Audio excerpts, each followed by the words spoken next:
Okay, let's do this. 2025 Shaman Tank Guide by yours truly, the rank 1 Shaman Tank in the universe, multiverse, world, NA and EU, whatever, even though I've never played on EU. So, introduction to this. Shaman Tank was originally a meme spec way back in 2004, 2005, whatever. People only thought in theory you could tank this specific class to like Sunken Temple. Boy, were they wrong. I mean, after 20 years, like, you have all these nerd theory crafters way before me figuring it out. The game is figured out and almost fully figured out. But the great big strengths to this, you get to form your own groups. You learn some leadership skills playing a shaman tank. Like, I've been playing this for over the years, by the way. Like, I've played shaman tank back when original era came out. I played shaman tank in TBC. That's like all the dungeons. I've raid tanked in Kara and Gruul and the later raids when the Wrath pre-patch came out. I've shaman tanked basically all the dungeons in Wrath as well, like not on heroic mode obviously, just to level up. And I've tanked in raids in Wrath as well, and then that's where the legacy stops. But I've also tanked in Season of Mastery, Season of Discovery, but that's where any schmuck could play shaman tank. And then of course I've shaman tanked in hardcore. I have one death under my belt as shaman tank. Well, two, right? But like the first one, I died at level 20, whatever.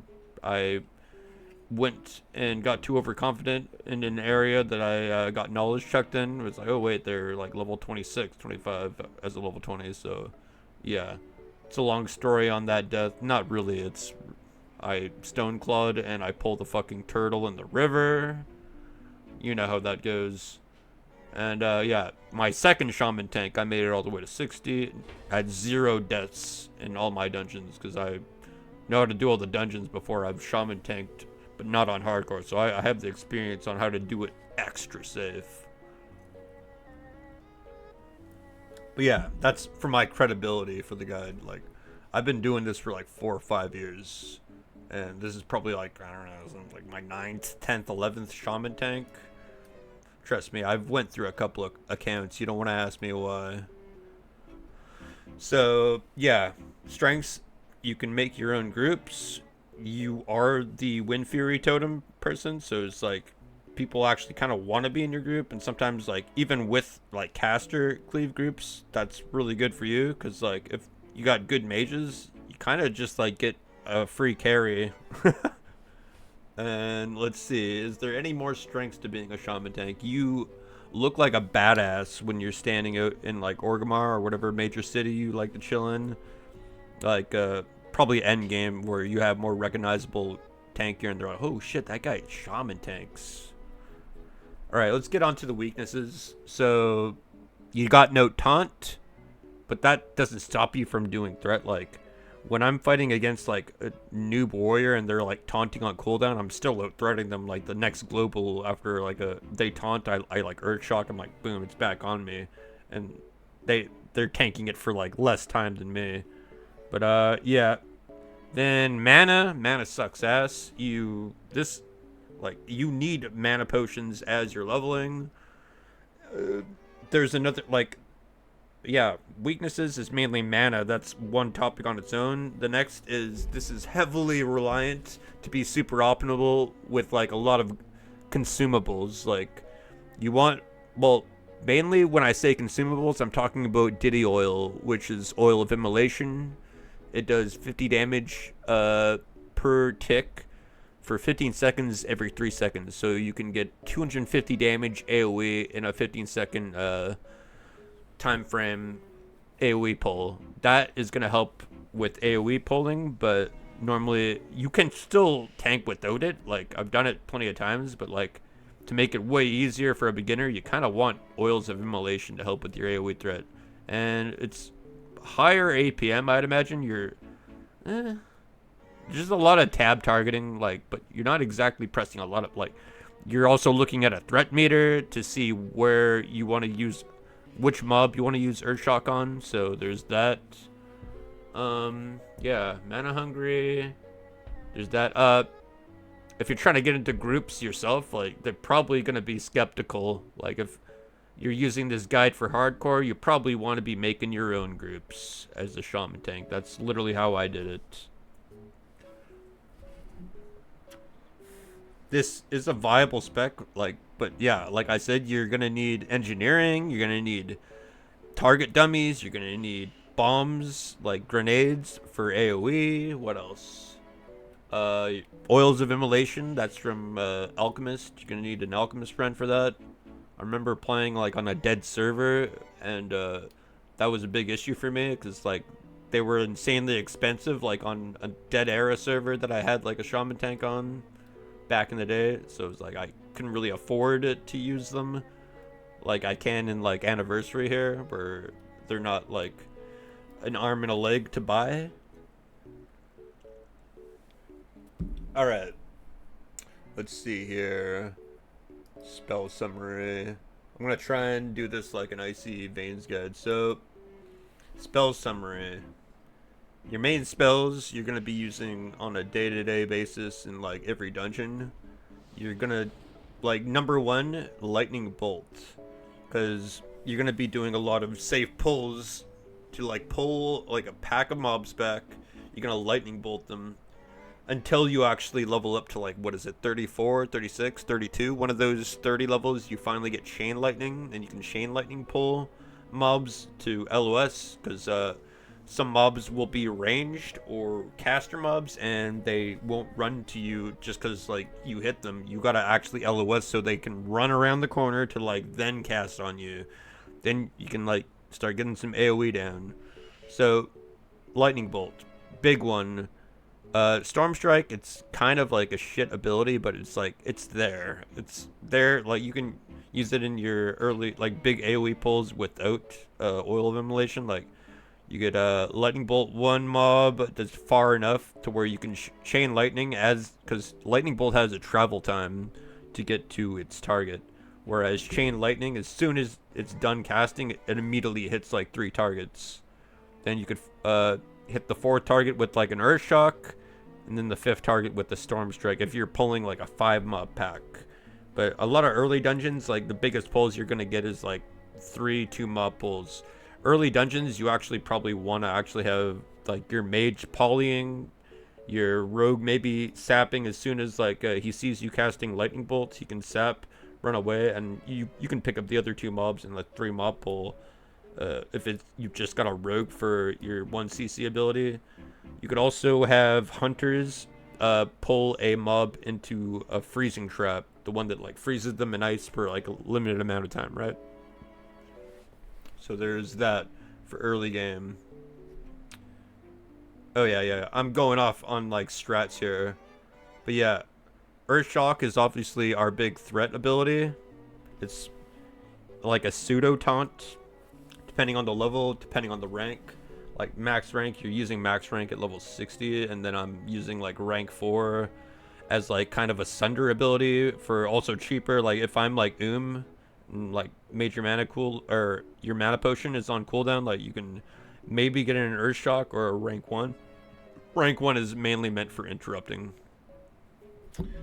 I have a rank 1 lightning bolt, but that's kind of useless. I could probably put something else here at max level, because like you're kind of using your highest rank lightning bolt and then another one like for AoE pulling, because this one is faster cast than your current like max one. It depends on the level. You like lightning bolt your first mob, and then lightning bolt rank 1 the second mob, Earth Shock the second one, because like say you don't have Storm Strike that early, like early levels. And of course, Rock Biter, we're always going to be Rock Biter. This gives you about 50% threat on every single hit you do, plus it also gives attack power depending on the rank of Rock Biter. So that's just a go. Like, I only have Wind Fury if like I'm asked to off tank, and like I'll just Wind Fury, so I'm not pulling threat off the main tank. Then I can swap back to Rock Biter. Like, one of the main things here, like, Actually, I should probably go over like add-ons. Like, you want a threat meter. That's the biggest thing right here. Threat meter is like what almost everyone, basically healers, DPS, and tanks, not just tanks, should have threat meter. If you're a good player, you'll have a threat meter, and then you'll know, oh, I can feign death here because I'm about to pull off the tank. Or it's like, oh, I'm a rogue, I can vanish here, I'm about to pull off the tank. Mage, I need to ice block, I better do that so I don't pull off the tank. Priest, oh, I better like fade. And then there's feint, I think, and disengage for hunters that are like a similar ability to fade, where it lowers your threat, something along those lines. Let's see. Oh yeah, we're going on add-ons. Threat, you could use details or SCADA or recount. I use recount. It's highly, mainly for nostalgia for me, it's highly inaccurate compared to actual DPS meters, so I'd suggest like SCADA or details, honestly. I don't use those, but yeah. My abilities here, these are not weak auras. These is actually tell me when, and the command is TMW to like get all the main things that I want to track. Got up here and innervate in case the druid ever innervates me. I know I'm getting innervated, so I'm like, okay, I got mana coming. I can keep pulling, etc. I'm using shadow unit frames here for like my target. My target, the target of my target, and my target's targets. If that makes any sense. What else is like a good thing for shaman tanking here? Oh yeah, there's like a threat plate add-on.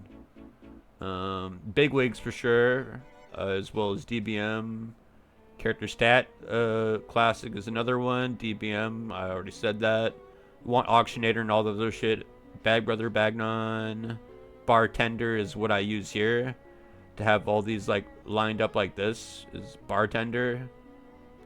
Let's see here. Global ignore list, because you're gonna meet a lot of fucking stupid idiots as a shaman tank, and there's not enough ignore spots to actually ignore all those idiots. So global ignore is like a godsend for shaman tanks. GTFO, if you're standing in AoE, it'll do like a let you kind of know you're standing in the bed. I don't really use item rack, even though I have it. LFG bulletin board is a good one just to track dungeons and shit. Nova instance tracker is good, definitely for tracking how many dungeons you've done in an hour. Nova world buffs for sure. Omni bar is for, jeez, what did I use that for? I know Omni CC tracks like PvP enemy interrupts in CCs. Omni bar, I think that was like what did I use Omni bar for? I thought I used Quartz is my spellcasting bar, and also tracks my enemy. Okay, yeah, Omni bar was for the interrupts and shit. What was Omni CC for then? Like an extension of that, I guess. Plater is the big one right here. It will show all the enemy mobs, like their plate will either be blue or red, and depending on the situation, like it's been back and forth for me, like where red means it's on you, and then blue means it's not on you yet, and then sometimes when I'm in a raid, it's the other way around, where blue means it's on you and red means it's not on you, or I might be mixing those up. Yeah. Was that like all the important add-ons that I use? At least I use ranker for PvP, because you need to rank in PvP to get some good gear for shaman tanking that has high amounts of stamina. Questy, obviously, for just leveling purposes. Quartz, I already said, that was our cast bar. Recount is my damage meter. Shadow unit frames, I've already mentioned. That's what I use for my health bar and enemy health bar, party health bars. Tell me when is... Since I don't use weak auras, I am like old school. Yeah, I use tell me when. Threat classic 2 is my threat bar.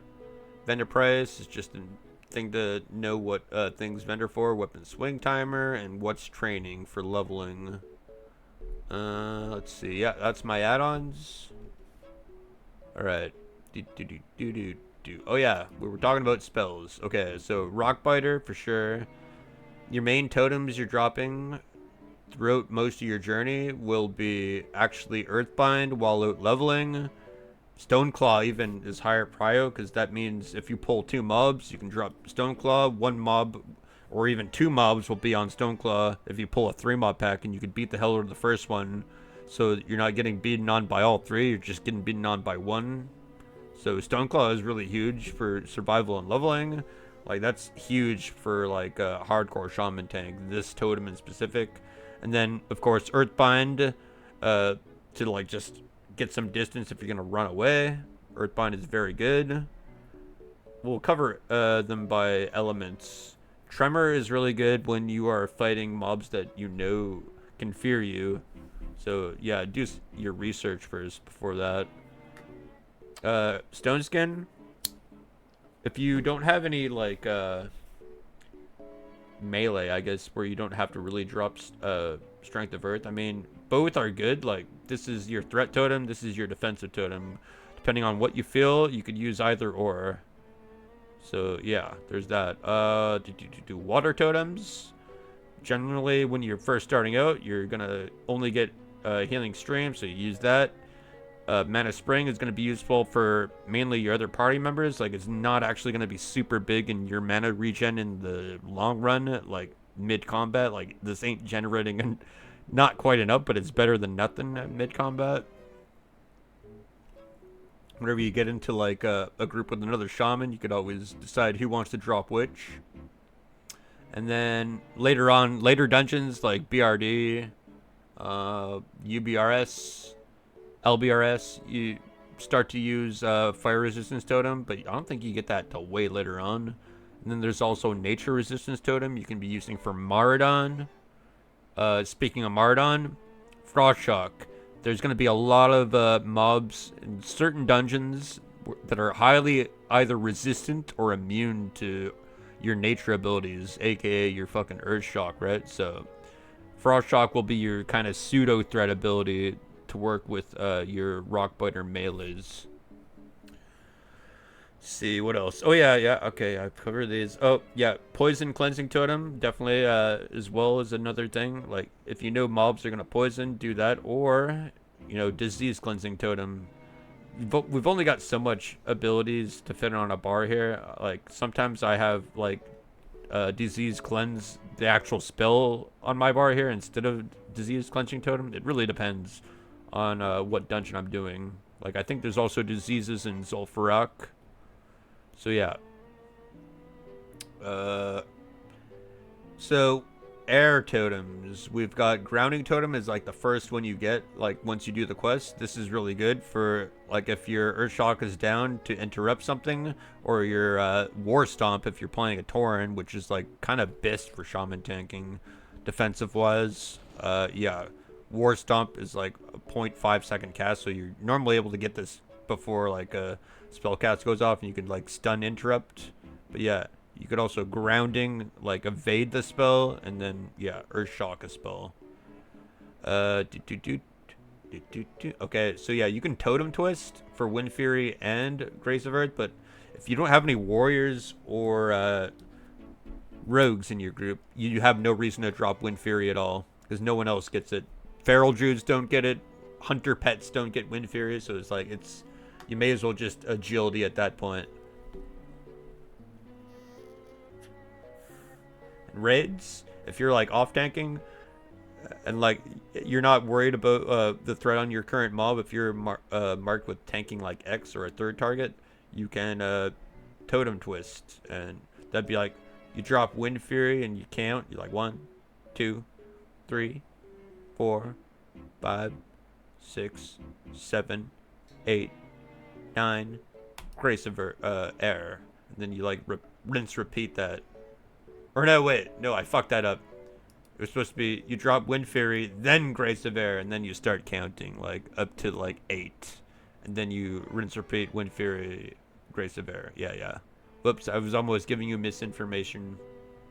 Okay, that's like most of the air totems. There is a nature resistance totem, which is also air, along with poison cleanse. Oh, that's water. These are water. Okay, so nature resistance totem is a wind totem. I don't have it on my bars here because I haven't needed it. I'm not going to need it to like doing AQ or ZG even. Alright, we're going over abilities. That's all the totems, right? You want your max rank lightning shield for bosses, and then while you're mid combat, depending on your mana pool and mana regen, you could rank 3 or rank 4 lightning shield mid combat. Like, it's not that much mana, but it's also like gonna get you a lightning shield up for extra threat. I'm looking through all my abilities. Purge. There's not a lot of things in dungeons that you can purge. Like, off the top of my head, you can purge mind control from some mobs, like in Molten Core. But I'm not so sure about dungeons where purge actually would purge off a mind control off someone. But yeah, purge is an ability. Like, you can use it on some mobs here and there, but it's like you need a mage to like detect magic to show what buffs an enemy mob has to dispel, or just like know like, hey, that one popped like a bubble on itself. Like, see that guy right there? He has a bubble. You can see a mob has a bubble. It's like, oh, I can purge that. But be wary. Purge, as you level up, the mana cost of it like raises. So, but rank 2 and rank 1 cost the same amount of mana. Excuse me. All right, I think that's like all our we've got cure poison, and then we have a cure disease. Make use of those. Look at your party frames. You can see who's poisoned or who's diseased. Just dispel them, basically, you know? Ghost Wolf is kind of hella useless in dungeons because a lot of dungeons take place inside, and this can only be used outside. Fire totems. So, Fire Nova, you need to make sure you have like a hit on every single mob, or else this pulls threat on whatever. For some reason, it pulses threat, but it doesn't count towards your own threat. Same with Magma Totem, like they have their own threat table. Same with Searing Totem, they're all on their own threat table. But yeah, you need to make sure you have threat on everything before you drop these, or you're gonna waste a huge chunk of mana. Like, look at that, 520 mana. 650 mana. Like, look at our mana, and like even the lower ranks, like it's just a really expensive totem to drop. So rarely will you be using these unless you've got like major, like whatever your best mana potion is on hand. So yeah, there's that.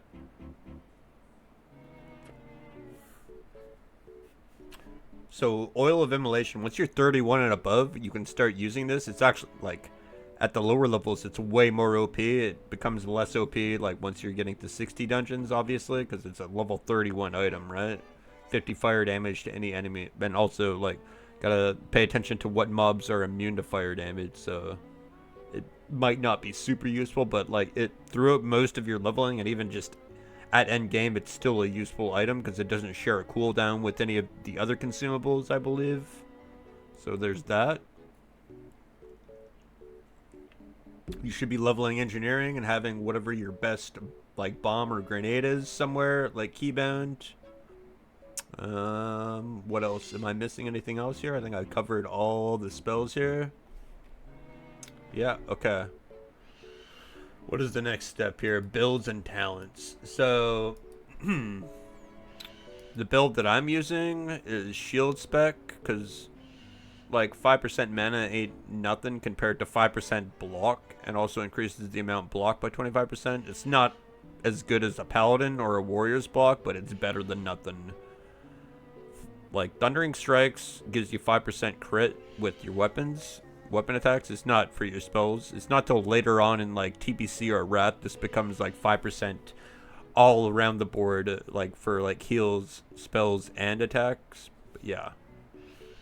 Flurry, that leads into Flurry. That's why you want that. Flurry for 30%. Once you crit for your next 3 hits, they have 30% extra haste spell attack power. Anticipation for 5% dodge, because dodge is like one of our best spells we can actually use. So, well, stats rather that we can abuse, rather, the wording there, because you're getting that more than you are block or parry, because it goes off of agility as well, and that's the most common thing you can get.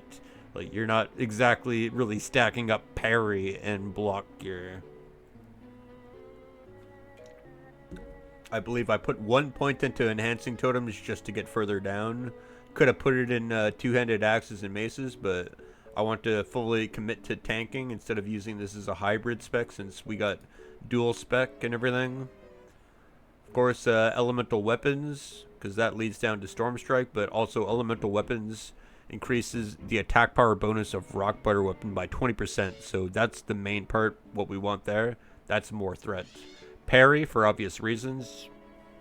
You can parry haste if you're AoE tanking, but also parry haste is like a thing where it's a two-edged sword. Like, the mobs can parry haste and you can parry haste, but it sucks when you get parry haste, because what I mean by that is, let's say this guy's a boss and like there's multiple melee in front of him hitting him. He has more chances to parry, and each time he parries, I have the threat and I'm getting hit like quicker. That's what parry haste is explained real quickly. So it could be used against the mobs and be used against your tanks if your melee don't know that knowledge, and the mob placement, they need to always be attacking from behind, so you're not parry hasting your fucking shaman tank. Like, please don't do that. Okay, yeah, parry, improved weapon totems. This is just because I'm a team player. In previous shaman tank builds, I've never put points in this, but like normally if I'm put in a group with melee, like I want to wind fury them just so we're killing shit faster, rather than the 3% dodge I would get from Grace of Air. Like, we're not tracking defense gear. Hold on. So yeah, that's a little over 3% dodge, and plus it gives me armor as well. But yeah, you can totem twist, but like I really wouldn't suggest doing that in dungeons. Like maybe in a raid where you're off tanking, you could parry, you could totem twist, but yeah, that's more of a technique for DPS enhanced shamans. Alright, and yeah, weapon mastery for obvious reasons. That's gonna 10% like weapon damage increase with Rockbiter. Like, that's just good, really good. Storm Strike, when you're first leveling up, you want to pick it up, and then eventually we're gonna go into elemental devastation. Eventually we'll go from here. Like, spells don't crit as often, and I've been told plenty of times by Caper, well, told enough by Capers, like, you really should have spell crit gear before you do this, but it's like, just get it anyways. So whenever you happen to crit, you get like 9% crit for your melee. It's just big when it happens. Elemental focus, you have a 10% chance to enter clear casting state, and any of your fire, frost, or nature spells, oh yeah, for those, clear casting state reduces the mana cost of your damage spells by 100%. So this is actually really good, because like we're a heavy mana usage fucking meme spec, and you can, this is why I also have Earthshock rank 1. It's only 28 mana. Like, that's nothing. Like, that's 1% of my mana or something like that in the grander scheme of things. So I can, like, once I'm definitely generating more than enough to spam this on cooldown, right? The rank 1 Earthshock. And rank 1 Earthshock can also, like, crit, and it can also proc elemental devastation and elemental focus. But you're hoping for it to proc elemental focus when you're type of deal. But yeah, there's a little thing you can kind of fish for elemental focus, but that's more of like a DPS enhancement shaman thing more than it is tank. But like, once you're and your dark runes and your major mana potions, like I also use dark runes, I haven't used any yet, but yeah, your other ways of like getting mana are on cooldown. Like you can like Earth Shock rank 1 to try and get a free elemental focus proc to get a full rank 7. So there's that. Elemental Warding, this is like the most unique talent in the game because all the other tank specs, they don't have a damage reduction to fire, frost, or nature talent like this. This is like unique to shamans.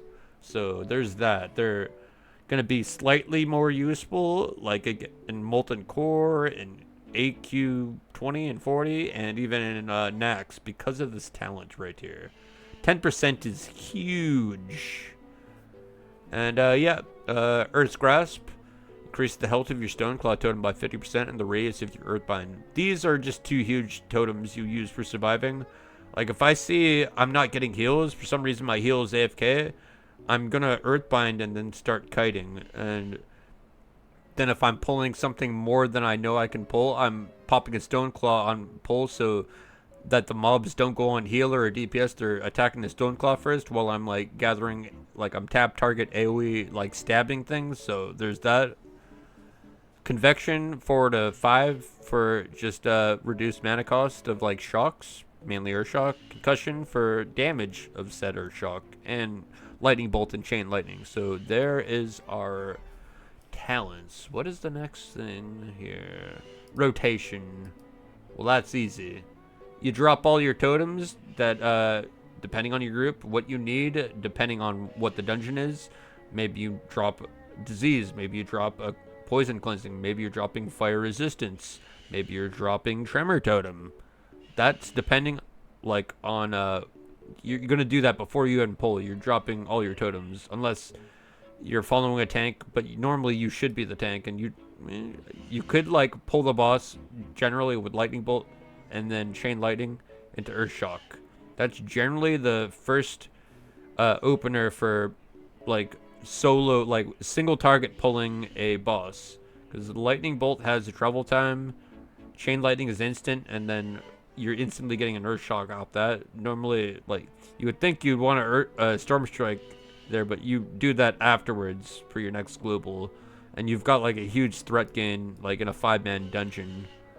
That would be your general, like, and then, like, your general opener rotation. Then you're just, like, Earth Shocking and then Storm Striking accordingly to match up and buff your Earth Shocks. If you're fighting mobs that are resistant to Earth Shock, then you Frost Shock. I remember the one instance where I'm using Flame Shock, and that's on the Rock Elementals in RFC at the very beginning. Your first dungeon you ever tank, there's going to be actual Rock Elementals immune to your Earth Shock, so you actually got to Flame Shock them to hold your threat there.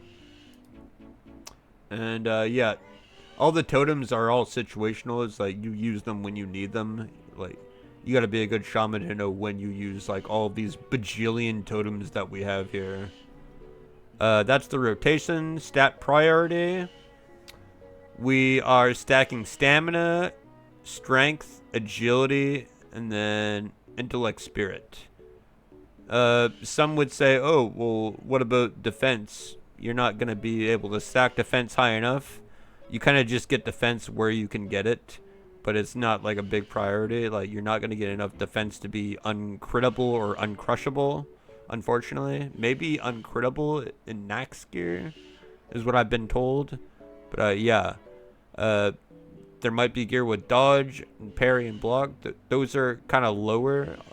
I mean, yeah. And you get gear that has more armor, sure, but like armor ain't a big survivability stat. Like stamina, having more stamina and a bigger HP pool gives your healer more reaction time to actually save your ass, more than like having more armor would, like just mathematically. Like from like gear leveling up, like it's stamina is generally weighed higher. Like something like 1 or 10 stats of stamina is equal to 100 armor or some shit like that. I forget the conversion rate of like survivability. Like that's where you would have to find one of those like math wizard people. Then like they're in the Warden Discord. I don't affiliate with them. But yeah, defense, like I have some of it, sure, but it's like not something you can stack like in Season of Discovery. Okay, that's stats. Enchants and consumes. So,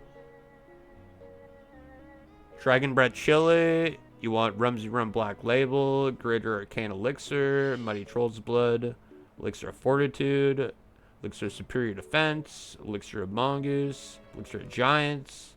This is just for like MC if you need like Greater Fire Protection, whatever. Was there anything else? I think that was like the basics, right? Yeah. Grilled Squid, Winter Fire Potion, Winter Fall Firewater, rather. Yeah, and then like grenades, like thorium grenades, whatever. I haven't chosen Gnomish or Goblin Engineering. I think I plan on doing Gnomish to get all the cool shit, and then I'll re-roll, do it again, get Goblin shit for like Goblin Sappers. Yeah, that's the consumables. And the gear in best in slot is really dependent. Like I can show my gear here. Like some of this is already from MC, like this. This is from LBRS or whatever. Yeah. BRD, BRD, BRD, AV, Exalted. This is from Gar, I guess. I know the shield probably drops some more than just Gar at 19%. This is a quest you do in Maradon. This is actually one of the best tank trinkets, actually, for real. Like, it's super underrated, this Mark of the Chosen. Force of Will, I got them from BRD. I could probably, like, use other trinkets over that. It's not super powerful. Like, I could use Frostwolf Insignia rank 6, or the hit trinket. Like, I have very low hit. Like, I think I have 1% hit on all of my gear here for the tank set. We got Nagel Ring, 5 defense, 3 damage, reflect, arcane. Kind of matches with this. 3 damage, arcane back, so I'm like doing double 3 damage. This is from the summon boss that you need to do a quest line to even summon. So if you ever get these, you're lucky. Unless you keep doing them over and find people that have the quest line done to summon this boss, because this has 20 stamina. And yeah, Tristram Legards. It's from UBRS. I put 100 HP on them, just like I did with Helminarv. This is an AH item. This is like pre-raid bis, because the 32 stamina is just so fucking huge. And it's a male helmet. Beastalkers. It's whatever. I think no, yeah, I got this off of Trash. I didn't buy it. And I got this off of the last boss, so yeah, there's the 2 set right there for like 200 armor. It's not big, like I could probably break this, and the 200 armor loss ain't gonna be huge. Like, yeah, I could, yeah. There's probably a better belt out there for me. And then of course the Age Core leather gloves from MCs are best in slot for the entire game, as long as you're playing daggers, basically. Makes all your glancing blows do the same amount of damage as a normal hit, or very close to it. Otherwise, there is Voons of Ice Grips for 2% hit. That's along the Onyxia quest chain for the attunement. Alright, and I think I've covered everything there. Trying to copy the Icy Veins thing, like the intro, spell summary, builds and talents, rotation, cooldown, stat priority, enchants, gear, best in slot, etc. Yeah, if you guys enjoyed it, feel free to leave a like, or you know, just drop a subscription, leave a comment, all that stuff. Alright, I'm out.